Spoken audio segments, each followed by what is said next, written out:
Hello and welcome to the top custom Hearthstone cards of the week. This week, all the cards are themed around the new expansion revealed, Rastakhan's Rumble. A lot, but not all, are based around the new overkill mechanic, which I'll explain with the first card. But if you want to know all the details about the upcoming expansion, I got a video going through all the information and some other videos on the cards so far revealed. First up is Quick Math, 2-mana Shaman spell that deals 4 damage with Overload 2, but if you activate Overkill, you unlock 1 mana crystal. So Overkill is activated when you deal any excess damage to a target. So if a minion has 3 or less health, dealing 4 damage to it with this spell will activate Overkill, and now you're only overloaded for 1 the following turn. Basically, this card will cost 4 mana or 3 mana in total depending on the health of your target. Its design makes it really flexible, letting you gain back some of the cost if you use it on a low health minion, but also making you pay up if you need all 4 damage. This also gives the card a built-in anti-aggro feature, because if you want to send that 4 damage to your opponent's face,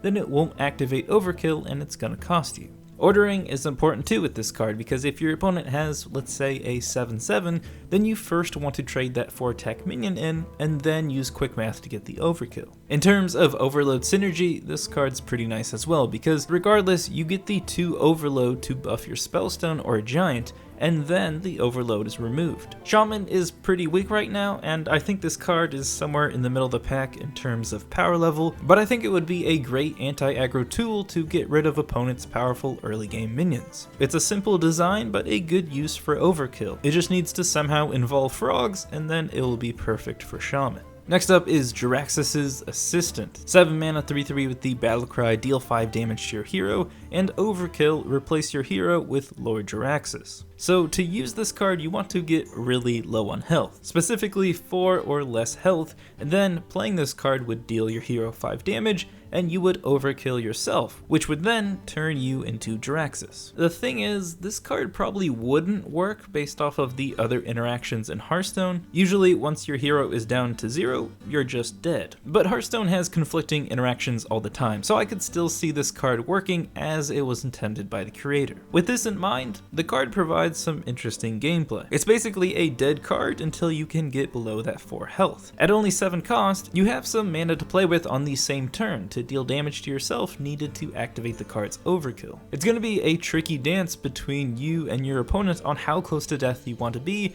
at the end of any given turn. Do you heal with a Spellstone this turn, or do you deal damage to yourself and then use Jaraxxus' Assistant? Does your opponent leave you close to 4 health, or do they leave you at 8 so that you can't play this card in your turn to heal? It's going to be a tricky card to play and play against. And also, just know that turning into Jaraxxus is no safe bet. If you haven't stabilized the enemy board, there are plenty of decks that will be able to deal 15 damage in a single turn. And Warlock has enough heal now to where having a max health of 15 might be more of a hindrance. Turning into Jaraxxus is pretty good heal, and it gets you a great weapon, but there are still its downsides. I would turn this card into a one-off legendary. I love the Jaraxxus animation as much as the next guy, but I don't want a game where opponents can keep on turning into Jaraxxus. Even as a one-off legendary, people can still shuffle more copies of this card into their deck. In addition, as a legendary, this would be a fun card to randomly get in other classes to really spice up games. So honestly, I think just having 2 Jaraxxuses in your starting Warlock deck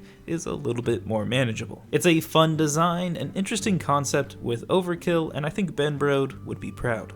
Next up is a collie, the Rhino. I'm not sure if I'm saying that correctly. 7 mana, 7/7 Beast God for Warrior with the Battlecry and Overkill, attack a random enemy minion. So this reminds me a lot of the wildcard Giant Sandworm and the legendary hunter spell Flark's Boomzooka. But I'd get that it's a warrior card because Rhino is their spirit animal. With that said, this card does have an interesting effect where it basically will chain a bunch of attacks together. Anything that it kills with less than 6 health, which is most minions, will activate it again, and it will continue to attack randomly. It's a board clearing minion with a bit of randomness. But stat wise, I think this card could be improved for the type of gameplay it's promoting. I think it's a good idea to power creep a card like Giant Mastodon to make this card even better. Something along the lines of 9 mana 6/10, 7/10, or maybe even 6/12. Randomly attacking into an enemy gives you a charge-like ability, but it also takes away your control on where the attack is going. So I think increasing this card's health, even for more mana,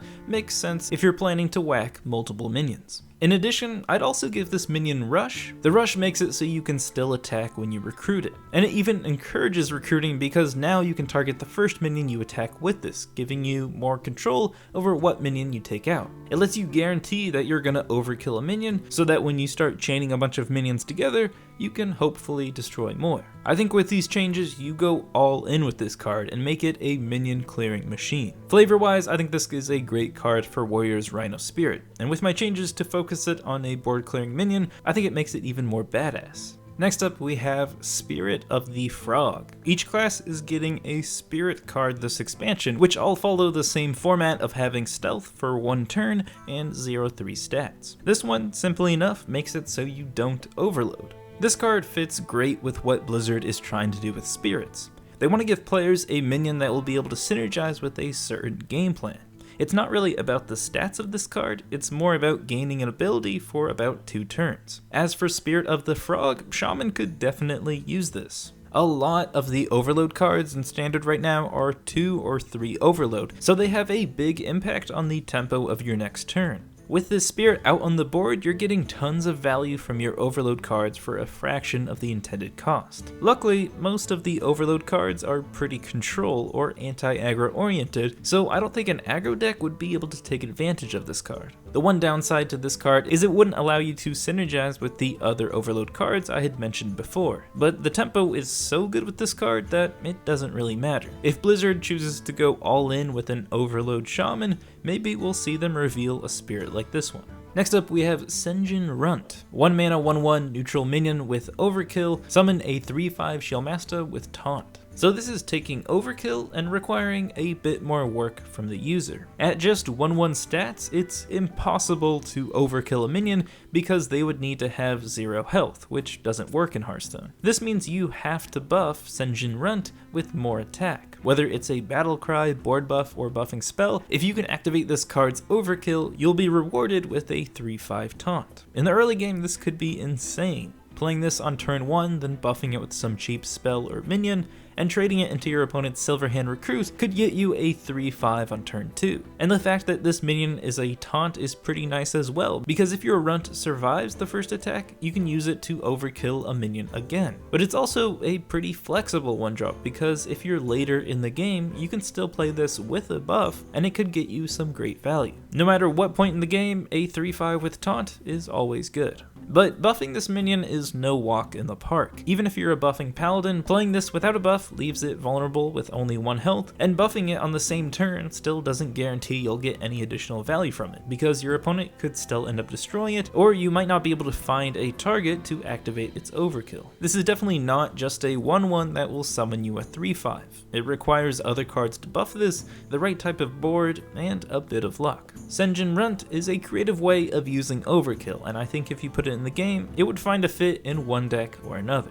And last up, we have a creation from yours truly, Aloha from Aloha himself, Kragwa the Frog. 5 mana 5/5 Beast God for Shaman. This minion starts dormant. Whenever you play a Murloc, you summon a copy, and then when your board is full, this awakens. So, as you may know, the spirit animal of Shaman is the frog, and Kragwa is the planned Loa for the class. So I thought I would take the card that we don't know yet what it is in the Murloc direction. It starts dormant, so like the darkness, it's out on the board, but it has no stats and it isn't influenced by any other cards. This card's almost like a super powerful spirit, in that its most powerful aspects isn't its stats, but its effect. Playing Murloc War Leader is amazing. Murloc Tidecaller, Bluegill Warrior, even Grimeskill Oracle is pretty good. With this out on the board, your Murloc value can go a lot farther, allowing you to play less cards each turn, which hopefully will prevent you from emptying your hand. Even if you do run out of cards, this will help you complete the quest a lot faster. And then you can get 2 8/8s for just 5 mana and fill your hand with even more Murlocs. So this would be a big boost to Murloc Shaman, but it requires smart playing.